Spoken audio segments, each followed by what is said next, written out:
Chemistry की preparation किस तरीके से स्टार्ट करनी चाहिए, फिजिकल केमिस्ट्री क्या है, इनऑर्गेनिक केमिस्ट्री क्या है, ऑर्गेनिक केमिस्ट्री क्या है, इन सारे सवालों के जवाब बेटा इस वीडियो में मैं आप सभी को देने वाला हूं।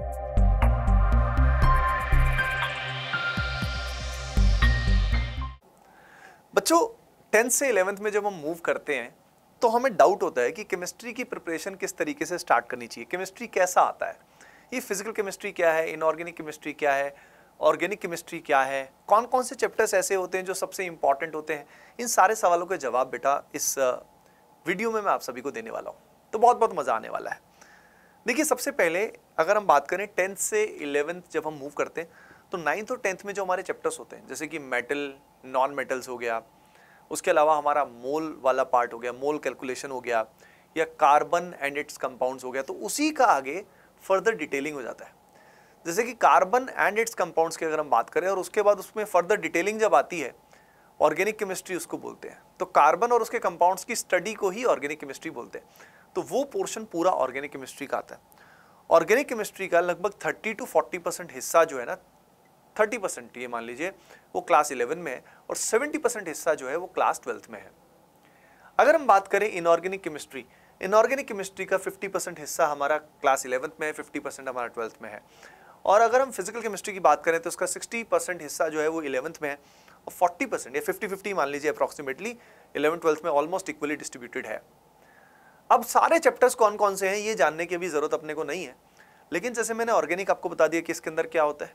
इनऑर्गेनिक केमिस्ट्री में प्राइमरीली जो हमारी पीरियोडिक टेबल होती है और उसमें हमारे मेटल्स एंड नॉन मेटल्स हैं, उनकी प्राइमरीली वेरियस ब्लॉक्स की, ग्रुप्स की जो स्टडी होती है वो इनऑर्गेनिक केमिस्ट्री में कराई जाती है, ठीक है। और इनऑर्गेनिक कंपाउंड्स कैसे फॉर्म होते हैं, किस तरीके से उनकी बॉन्डिंग होती है, उसके बारे में बात होती है।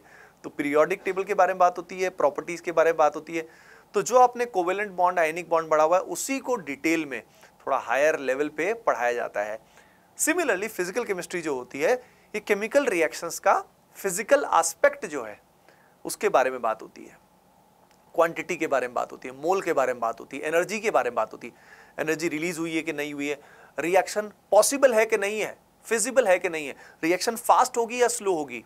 तो किसी भी केमिकल रिएक्शन की जो फिजिकल एस्पेक्ट्स हैं, रिएक्शन होने के चांसेस, रिएक्शन फेवरेबल है नहीं है, रिएक्शन में एनर्जी रिलीज होगी या गेन होगी, एक्सोथर्मिक, एंडोथर्मिक, इस तरह के जो वेरियस सारे एस्पेक्ट्स हैं वो फिजिकल केमिस्ट्री में डील होते हैं। तो आपको डिफरेंस तो समझ में आ गया होगा कि फिजिकल केमिस्ट्री किस पार्ट से डील करता है, इनऑर्गेनिक किससे डील करता है, ऑर्गेनिक केमिस्ट्री किससे डील करता है।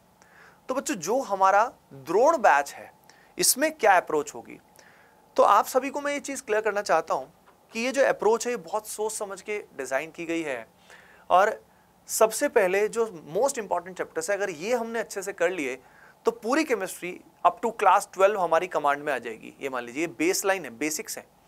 जैसे फिजिकल केमिस्ट्री में जो पहले 2 चैप्टर्स होते हैं ये मोल कॉन्सेप्ट या इसको स्टोइकियोमेट्री भी बोलते हैं, और some basic concepts of chemistry भी इस चैप्टर का नाम एनसीईआरटी के रूप में एनसीईआरटी में दिया हुआ है।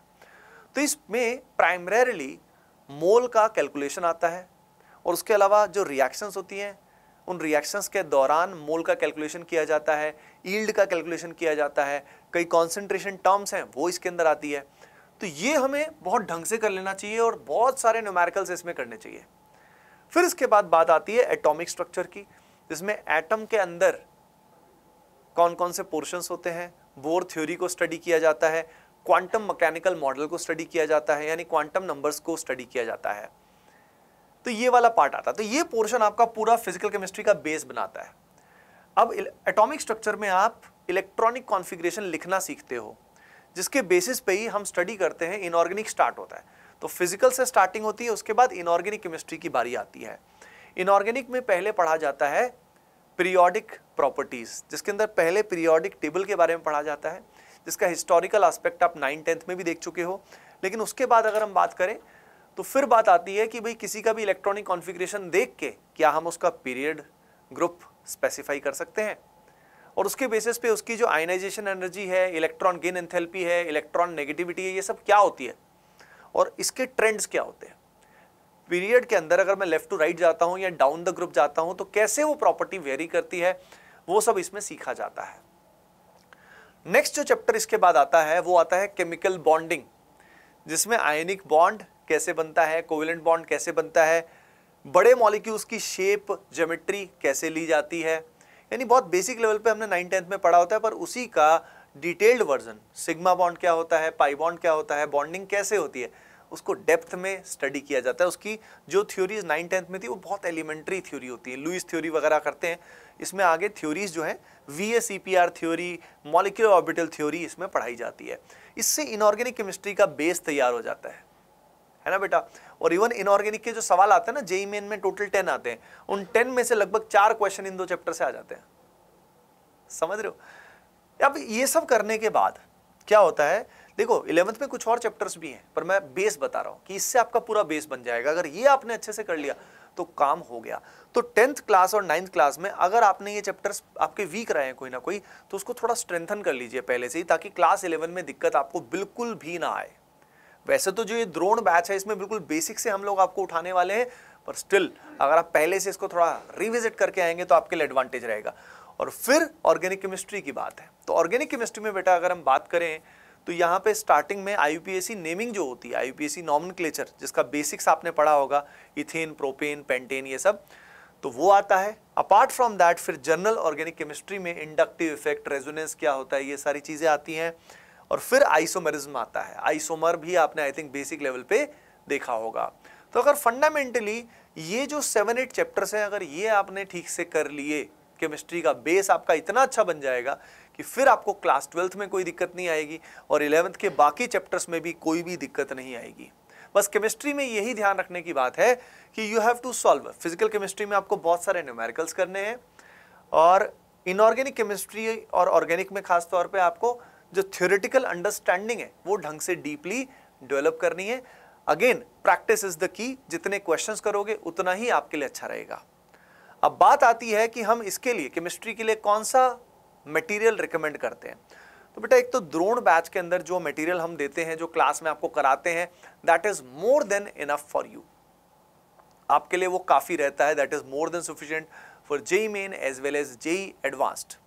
Apart from that previous year questions हमें करने चाहिए। प्रैक्टिस का सबसे अच्छा रिसोर्स जो है वो प्रीवियस ईयर क्वेश्चंस है, ठीक है। अभी पर्टिकुलरली स्टार्टिंग में किसी बुक की हमें नीड नहीं होती है। स्टार्टिंग में there is no book which is needed, क्योंकि क्लास में थ्योरी जो कराई जाती है that is more than enough, ठीक है। उसके बाद जैसे जैसे आपका लेवल थोड़ा इंक्रीज होता है, तब आपको एक एक रेफरेंस बुक जो है वो रिकमेंड की जाएगी जब समय आएगा, है ना बच्चों। तो होपिंग दैट इससे आपको अंदाजा लग गया होगा कि 10th से 11th में जब आप मूव करते हो तो केमिस्ट्री को किस तरीके से डील करना है, एंड आपका कॉन्फिडेंस कैसे बूस्ट होगा, ताकि फर्स्ट अटेम्प्ट में ही आप जेईई को क्रैक कर पाओ।